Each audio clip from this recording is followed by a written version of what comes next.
In today's modern age of medicine, there is no shortage of drug varieties to help fight off infections or reduce the symptoms of illnesses and diseases.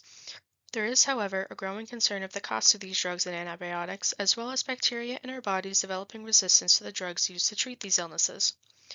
Due to this, there has been a large increase in the last 20 years to investigate this problem and to come up with solutions, including investigating fighting bacteria using more natural approaches to help avoid the possibility of the bacteria in the body developing a resistance to these drugs altogether.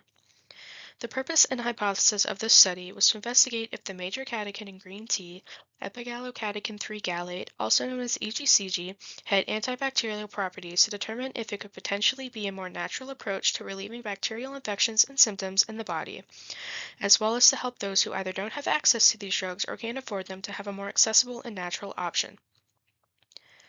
EGCG is a polyphenolic compound that has been found to be responsible for a lot of the health benefits that have been attributed to drinking green tea, such as having antioxidant effects, improving cardiovascular health, and having anti-cancerous and anti-inflammatory effects. This experiment began by brewing tea using two different vehicles, 3 samples brewed with water and 3 samples brewed with 55% reagent alcohol for a total of 3 samples. The samples brewed with the alcohol were then mixed with water equivalent to its volume and roto-evaporated to ensure that the reagent alcohol was removed and that it wouldn't affect later results. After the samples were decaffeinated and the EGCG was isolated, a variety of qualitative tests were completed on samples taken before and after to determine if there was any difference between the pre and post samples, as well as a difference in the vehicle used during brewing. Once the qualitative analyses were completed, UPLC was done using a standard curve to determine the concentration of EGCG extracted from the samples in both vehicles to determine which vehicle to continue testing with. 2 different bacteria were then used to determine the minimum inhibitory concentration, also known as MIC, to then test the antibacterial activity of the samples using the zone of inhibition test, using gram-positive B. subtilis and gram-negative E. coli. Statistical analysis was completed on the concentrations of EGCG extract to determine if one vehicle extracted a significant amount more of EGCG than the other, and then again on the diameter of the zones that grew to determine if the EGCG extract significantly inhibited bacterial growth. Isolated EGCG was found to only have a significant impact on the growth of B. subtilis bacteria and not E. coli.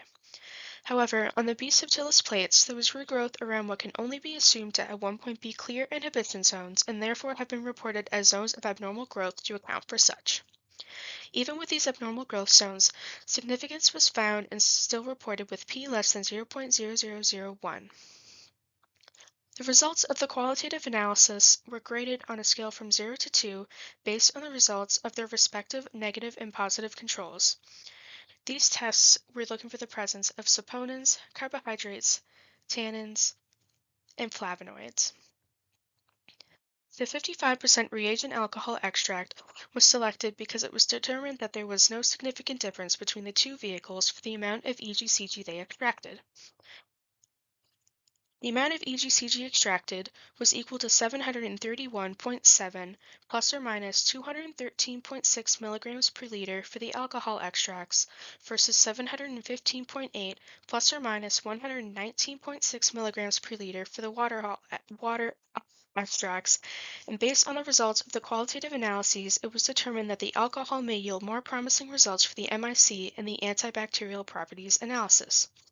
The MIC assay did not give any more information than what was already known, as it was intended to discover the minimum concentration required to prevent bacterial growth, but even at the lowest concentration of EGCG, which was 1 to 2, there was still bacterial growth in both the B. subtilis and E. coli plates. Due to these results, the EGCG extracts were not diluted when investigating the antibacterial properties for each bacteria.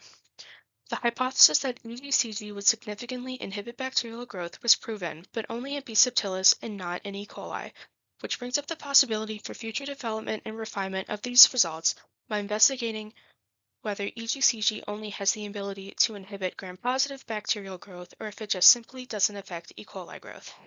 In all, further testing would need to be completed to optimize EGCG extraction and isolation, as well as optimizing bacterial growth measures to avoid abnormal growth zones, but it is evident that EGCG has some sort of a significant effect in inhibiting bacterial growth, And therefore, drinking green tea when one is sick does truly have an effect on the affection and could potentially be used as a cheaper, natural, and more accessible alternative to relieving sickness at home.